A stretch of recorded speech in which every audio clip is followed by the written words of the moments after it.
This is the Social Skills Coaching Podcast, brought to you by Patrick King Consulting and Newton Media Group. Today is Monday, the 24th of January, 2022. The emotions of love and hate are closer than you think because they're both intense emotions. You can work with love and hate in building your own relationships by leading with your polarizing attributes rather than aiming to please everyone in the boring middle. Let's take a deeper look at this from Patrick King's book, The Science of Attraction.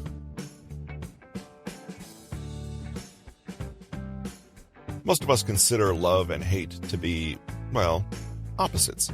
We see them as extremes on the far ends of a continuum. A 2017 study done in the journal Frontiers by Xiang and Lei examined the relationship between love and hate and had some interesting findings. The first finding was that similarity between partners was predictive of love in a couple.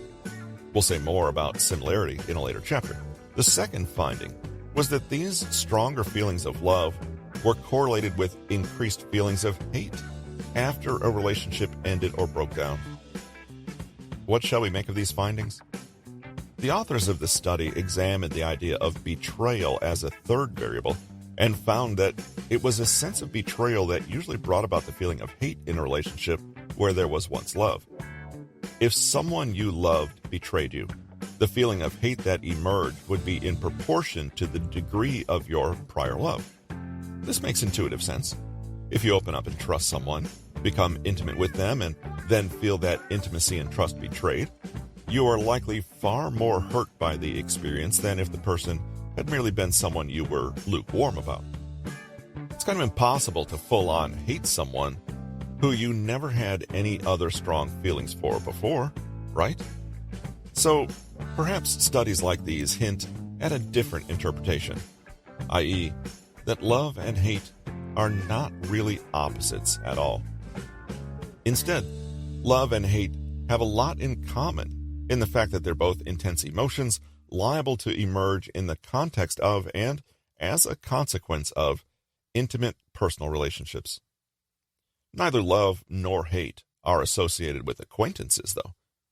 The most you'll ever feel is mild irritation or being a little pleased, but that's not in the realm of strong emotion. Let's imagine what we can do with this insight and how to put it into context with the chase. Have you ever noticed in many romance stories that the heroine often starts out actively loathing the main love interest? Sometimes a pair decidedly rub one another up the wrong way before miraculously finding themselves rubbing one another the right way. Why?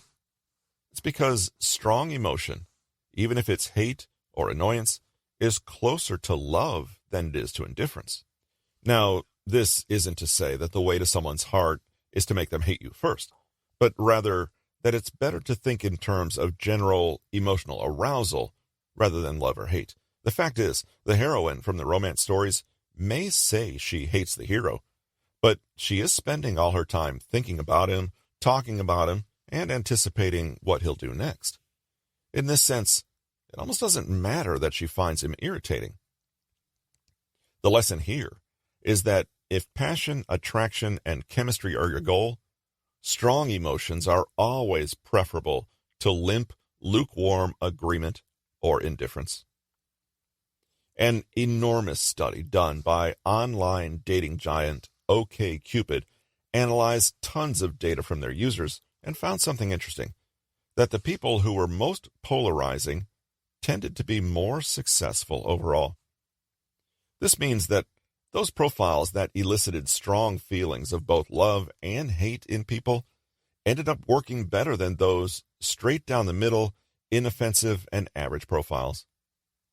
Intuitively, you'd assume that being average would mean you'd appeal to the widest range of people, but the truth is that you'd only ever elicit a lukewarm interest.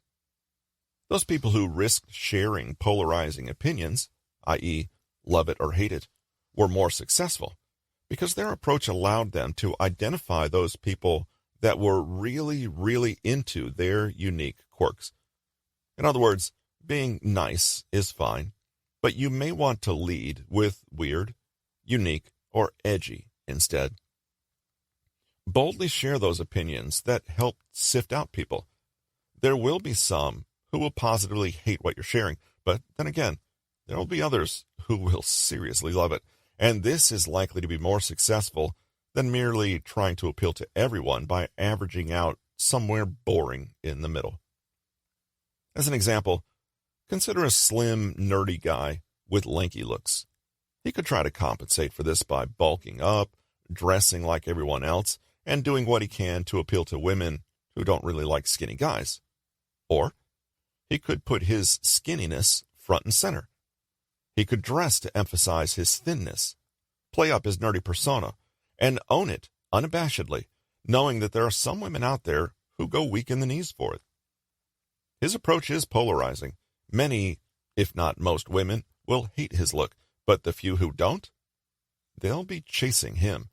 And the only way he can identify those women is to broadcast his uniqueness loud and clear, not try to cover it up. It's a great way of looking at the chase, i.e., to completely narrow your focus and run in the race that you are already a winner in. On behalf of Patrick King, this is Russell with Newton Media Group, and we thank you for allowing us to be with you today and for taking the time to listen to the podcast. If you'd like to check us out on other social media platforms, you can find us on YouTube and Facebook under Social Skills Coaching. Thanks again. Hope you have a great day, and we'll see you in a couple days.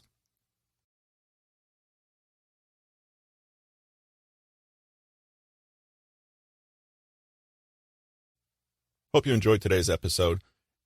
This material was from Patrick King's The Science of Attraction, available now, of course, on Audible and Amazon. Check it out at bit.ly/Science of Attraction.